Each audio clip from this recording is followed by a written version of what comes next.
Bonjour, cinéhats. இன்னைக்கு வீடியோல நம்ம எத பத்தி பார்க்க போறோம் அப்படின்னு பார்த்தீங்க அப்படின்னா, நம்ம ரஜினிகாந்துடைய அடுத்த படங்கள், கமலஹாசன் சார் அடுத்த ஃபிலிம் அப்டேட்டு, அப்புறம் வந்து அஜித், விஜய், சூர்யாவும் அடுத்த ஃபிலிம் அப்டேட் என்ன நடந்துகிட்டு இருக்கு. இப்போ ரீசெண்டா என்ன ஆச்சு? இதெல்லாம் பத்தி இந்த வீடியோல பார்க்க போறோம். ஸோ இந்த மாரி வீடியோஸ்லாம் வேணும் அப்படின்னு நீங்க நினைச்சீங்க அப்படின்னா, சேனல மறக்காம சப்ஸ்கிரைப் பண்ணிக்கோங்க, லைக் பண்ணுங்க, ஃப்ரெண்ட்ஸுக்குலாம் ஷேர் பண்ணுங்க. வாங்க வீடியோக்குள்ள போலாம்.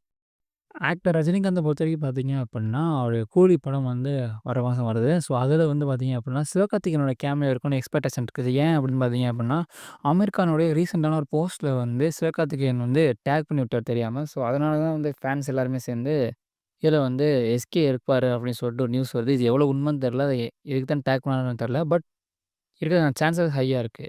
ஆக்டர் கமலஹாசன பொறுத்தவரைக்கும் இந்த வாரம் எந்த பெரிய அப்டேட்ஸுமே இல்ல. ஆக்டர் விஜய பொறுத்தவரைக்கும் பார்த்தீங்க அப்டின்னா, ஜனநாயகன் இந்த படத்துடைய ஆடியோ லான்ச் வந்து மலேசியால நடக்க போறதுக்கான வாய்ப்புகள் அதிகமா இருக்குன்னு சொல்லி நியூஸ் போய்க்கிட்டு இருக்கு. இதுவும் எவ்வளோ உண்மைன்னு தெரியல. ஏன்னா இந்த வட்டம் ஜனநாயகனுக்கு ஆடியோ லான்ச் கிடையாது அப்படின்னு சொல்லி சொல்லிக்கிட்டு இருந்தாங்க. பட் இப்போ மலேசியால நடக்கும் அப்படின்னு சொல்லி சொல்றாங்க. இது எது உண்மைன்றது தெரியல. வெயிட் பண்ணி பார்ப்போம். ஆக்டர் அஜித்த பொறுத்தவரைக்கும் பார்த்தீங்க அப்டின்னா, அஜித்துடைய அடுத்த 2 பேக் டு பேக் ஃபிலிம்ஸ் வந்து ஆதிக்க வச்சிருந்தணும். ஒரு படம் வந்து விஷ்ணுவர்தனும் பண்ணுவாரு.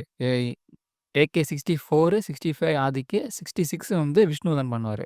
கருப்பு இந்த படத்துடைய ஓடிடி டீல் இருக்குல்ல, அது வந்து இன்னும் கன்ஃபார்ம் ஆகாம இருக்கு. பட் ஏன் சாதாரணமா சொல்றேன் அப்டின்னா, இந்த படத்துக்கு அடுத்து விஸ்வநாதன் அண்ட் சன்ஸ்ன்னு சொல்லிட்டு ஒரு படம் நடிக்கிறார் சூர்யா. அந்த படத்துடைய ஓடிடி டீல் வந்து கன்ஃபார்ம் ஆயிருச்சு. அது ஏன் கன்ஃபார்ம் ஆச்சு அப்டின்னா, அது வந்து உங்க எல்லாருக்குமே தெரியும். நம்ம லக்கி பாஸ்கர். இந்த படத்துடைய டைரக்டர் தான் அந்த படத்துக்கு வந்து டைரக்டர். ஸோ, அதனால கன்ஃபார்ம் ஆயிருச்சு.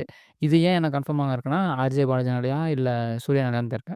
ஆக்டர் விக்ரம் பொறுத்தவரைக்கும் எந்த பெரிய அப்டேட்ஸுமே இல்ல. ஆக்டர் தனுஷ பொறுத்தவரைக்கும் எந்த பெரிய அப்டேட்ஸுமே இல்ல. எஸ்கே பொறுத்தவரைக்கும் பார்த்தீங்க அப்புட்ன்னா, எஸ்கே, புஷ்பகாயத்ரி இவங்க 2 பேரும் சேர்ந்து ஒரு படம் பண்றதுக்கான சான்சஸ் இருக்கு. அந்த படத்தில வந்து ஆர்யா வந்து நெகட்டிவ் ரோல்ல பண்றதுக்கான சான்சஸ் ரொம்ப அதிகமா இருக்கு அப்படின்னு சொல்லி நியூஸ் வந்துகிட்டு இருக்கு. ஸோ இது எந்த அளவுக்கு உண்மைன்னு தெரியல. பட் எஸ்கே, புஷ்பகாயத்ரி இவங்க படம் வந்து 100% கன்ஃபார்ம். பராசக்தி இந்த படத்துடைய பொள்ளாச்சியில ஷெட்யூல் பண்ணிட்டு இருந்தாங்க. ஒரு ஷூட்டிங் போயிட்டு இருந்துச்சு.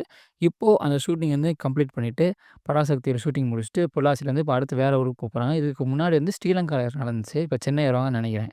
ஆக்டர் விஜய் சேதுபதி பொறுத்தவரைக்கும் பார்த்தீங்க அப்படின்னா, தலைவன், தலைவி இந்த படம் வந்து போன வீக்கெண்டே 50 க்ரோர்ஸ் வந்திருக்கு. இப்போ 75+ க்ரோர்ஸ் தாண்டிருச்சு. மேபி நெக்ஸ்ட் வீக் வந்து 100 க்ரோர்ஸ் தாண்டலாம். யாருக்கு தெரியும். பட் மூவி வந்து மிட்டா தான் இருந்துச்சு எனக்கு. எஸ்டிஆர் 49 வந்து பார்த்தீங்க அப்டின்னா, எப்போ ஸ்டார்ட் பண்ணுவாங்க அப்டின்னா, எஸ்டிஆர் வெற்றிமாறனோட ஷூட்டிங்லாம் வந்து முடிச்ச பிறகு தான் வந்து ஸ்டார்ட் பண்ணுவாங்க. அதுக்குள்ள நடக்காது. அது போக வந்து எஸ்டிஆர் 49 வந்து கட்லாம் பண்ணல, போஸ்ட்போன் இருக்கு. எஸ்டிஆர் 49, எஸ்டிஆர் 51 வரலாம். ஏன்னா எஸ்டிஆர் 49 வந்து வெற்றிமாறன் படம். இந்த படத்துடைய டீசரோ, ட்ரெய்லரோ இல்ல கிளிம்ப்ஸ் ஏதோ ஒண்ணு ஆகஸ்ட் 15 அன்னைக்கு ரிலீஸ் ஆகும். அது வந்து கூலி. இந்த படத்துக்கு நடுவுல ரிலீஸ் ஆக சான்சஸ் அதிகமா இருக்கு. ஆக்டர் கார்த்திய பத்தி எந்த பெரிய அப்டேட்ஸுமே இல்ல. மிஸ்செலேனியஸ் அப்டேட்ஸ் என்னன்னு பார்த்தோம் அப்படின்னா, காட்டி இந்த படத்த ட்ரெய்லர் ரிலீஸ் ஆயிருக்கு. ஸோ, அனுஷ்கா ஷெட்டி ரொம்ப நாள் கழிச்சு ரீஎன்ட்ரி பார்க்காதவங்க பாருங்க.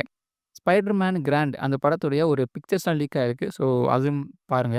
காப்பே ரணசிங்கம் இருக்குல்ல, அந்த படத்தோட டைரக்டர் அவரோட நெக்ஸ்ட் படம் வந்து ஆக்டர் அருண் விஜய் கூட எடுக்கலாம் அப்படின்னு சொல்லி சான்சஸ் இருக்காம். மணிரத்னமுடைய நெக்ஸ்ட் படம் வந்து பார்த்தீங்க அப்படின்னா, துருவிக்ரம், ருக்மிணி வசந்த் இவங்க 2 பேரும் சேர்ந்து நடிக்கிற ஒரு ரொமான்டிக் ஃபிலிமா தான் இருக்க போகுது. காந்தாரா 3ல ஜூனியர் என்டிஆர் இருக்கான்னு சொல்லி ஒரு நியூஸ் வந்துகிட்டு இருக்கு. பட் அது 100% ரியல் கிடையாது. துல்கர் சல்மானோட 41வது படம் வந்து லான்ச் ஆயிருக்கு. ஸோ, அதோட ஹீரோ வந்து சாரி அதோடைய ஷோவ வந்து தொடக்கி வச்சவர், ஃபர்ஸ்ட்டு கிளாப் அடிச்சவர் வந்து நானி. புல்லட் அப்படின்னு சொல்லிட்டு டைரி இந்த படத்தோட டைரக்டர் எடுத்தாரு படம். அந்த ட்ரெய்லர் வந்து ரிலீஸ் ஆயிருக்கு. அதே மாரி அருண் விஜயோட ரெட்ட தல படத்தோட ட்ரெய்லரும் ரிலீஸ் ஆயிருக்கு. ஒரு ஆக்ஷன் பேக்கேஜ் ட்ரெய்லர். இந்த 2 படத்துக்குமே சாம் சேஸ் தான் மியூசிக். 2 படத்துக்குமே சூப்பரா போட்டுருக்காரு. ஸோ, மியூசிக்காண்டியே நீங்க வந்து கண்டிப்பா அந்த ட்ரெய்லர் பாருங்க. Thank you. இந்த மாரி அப்டேட்ஸ் வீடியோஸ், இந்த மாரி ஹிடன் டீடைல்ஸ் இந்த மாரி வீடியோஸ்லாம் உங்களுக்கு வேணும்னு நெனச்சீங்க அப்டின்னா, நம்ம சேனல மறக்காம சப்ஸ்கிரைப் பண்ணிக்கோங்க, ஷேர் பண்ணிக்கோங்க, லைக் பண்ணிக்கோங்க, உங்க ஃப்ரெண்ட்ஸுக்குலாம் அனுப்பி விடுங்க. Thank you.